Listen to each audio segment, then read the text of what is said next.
इस संसार में। क्यों? क्योंकि ये कलयुग है। कलयुग तो अधर्मी है, इसमें अधर्म करने वाले और अधर्म कराने वाले आपको बहुत मिल जाएंगे, लेकिन सत्कर्म करने वाले और सत्कर्म की ओर ले जाने वाले आपको बहुत कम मिलेंगे।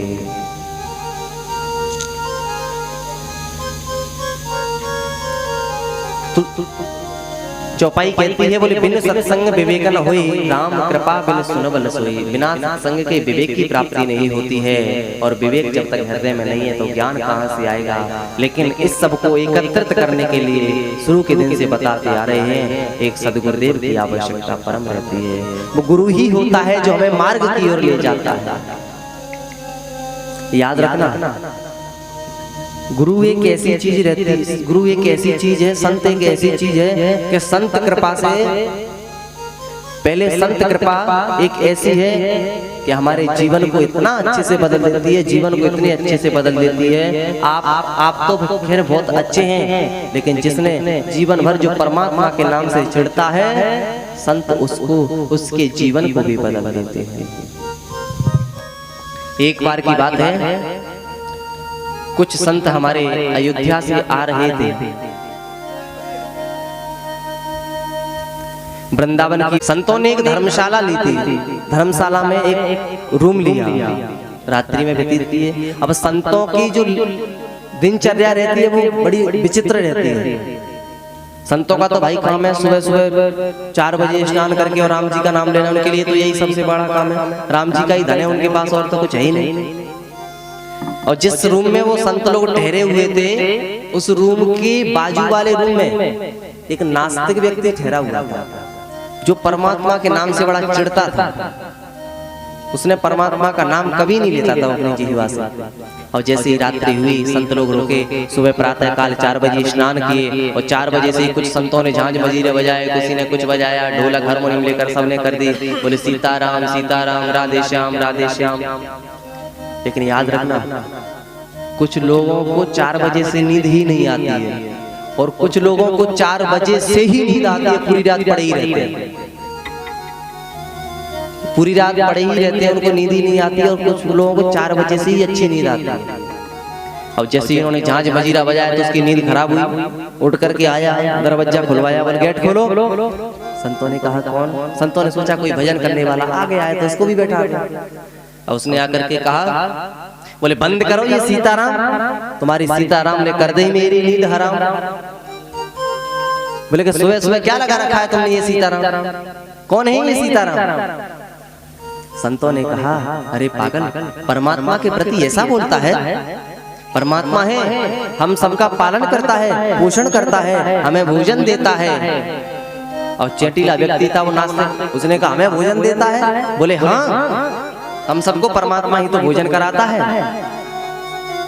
अब वो नास्तिक व्यक्ति था, उसने कहा क्या कोई भोजन नहीं खाएगा तो क्या परमात्मा तुम्हारा जबरदस्ती खिलाएगा? अब संतों के विमुख से निकल गया, बोले जब परमात्मा को भोजन खिलाना होता है ना, तो मार मार के खिलाता है। अब नास्तिक व्यक्ति चेटीला था, उसने कहा मैं 24 घंटे आपके भगवान का इंतजार करता हूँ, अगर मुझे भोजन नहीं कराया तो फिर तुम्हारी खैर नहीं, और अगर मुझे भोजन करा दिया तो मैं भी ये सब अपने कार्य को छोड़ दूंगा और आपके साथ में चल दूंगा, और अगर भोजन नहीं कराया तो तुमको अपने साथ ले चलूंगा।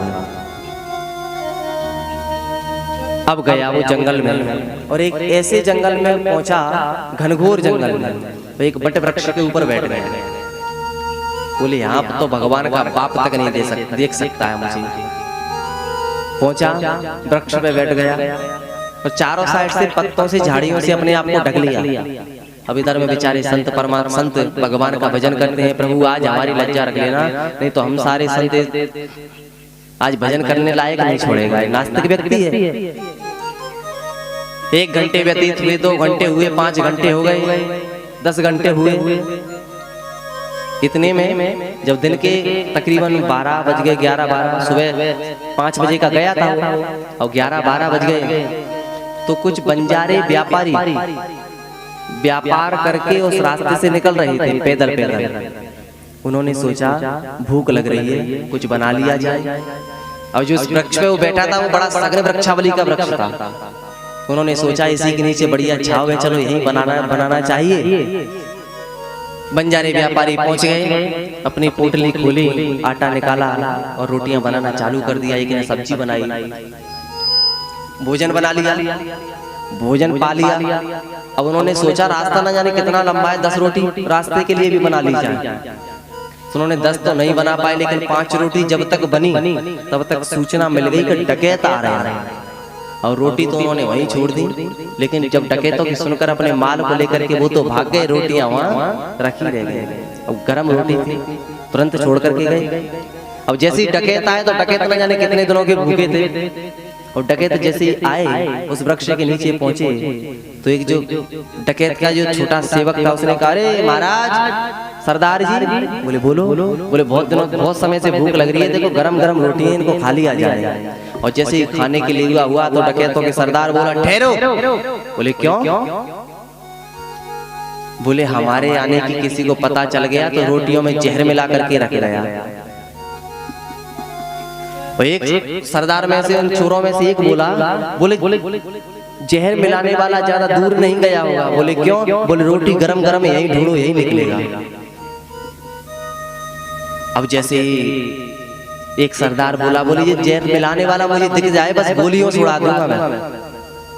अब जैसी बंदूक और गोलियों की बात जैसी नास्तिक व्यक्ति ने उस वृक्ष के ऊपर बैठा उसने सुना तो अब थर थर करके कांपता है, कहीं मैं इनको दिख गया तो मुझे जीवित नहीं छोड़ेंगे। ये यही समझेंगे कि जहर इसी ने मिलाया है।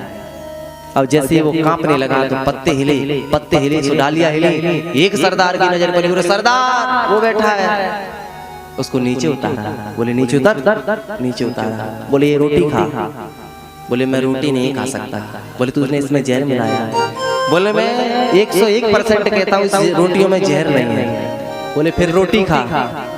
बोले मैं रोटी नहीं खा सकता, मेरी मजबूरी है। बोले तू हमको बेवकूफ समझ रखा है, हम अच्छे अच्छों के घर से माल चोरी करते हैं, तेरे से ज्यादा दिमाग है, तूने इसमें जहर मिला के रखा है। बोले मैं 100% कहता हूँ इसमें जहर नहीं है। बोले तुझे गोली खानी पड़ेगी या रोटी खानी पड़ेगी या फिर गोली खाएगा? उसने कहा गोली खाने से बढ़िया है रोटी ही खा लो। रोटी खा ली। 1 घंटा हुआ, 2 घंटा हुआ, 3 घंटा हुआ। सरदार बोला तू मरता क्यों नहीं है?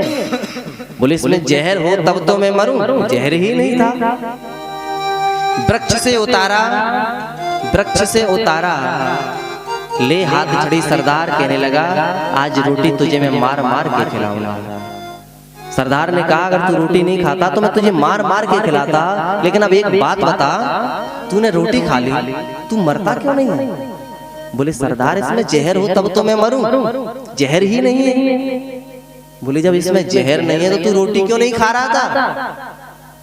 तब उसने संत महात्माओं की कथा सुनाई। बोले महाराज मैं संतों से शर्त लगा करके आया कि परमात्मा 24 घंटे तक किसी को भूखा नहीं छोड़ते। आज मुझे लगा कि परमात्मा के रूप में आप सभी डकैत आए और मुझे मार मार करके रोटी खिला दी।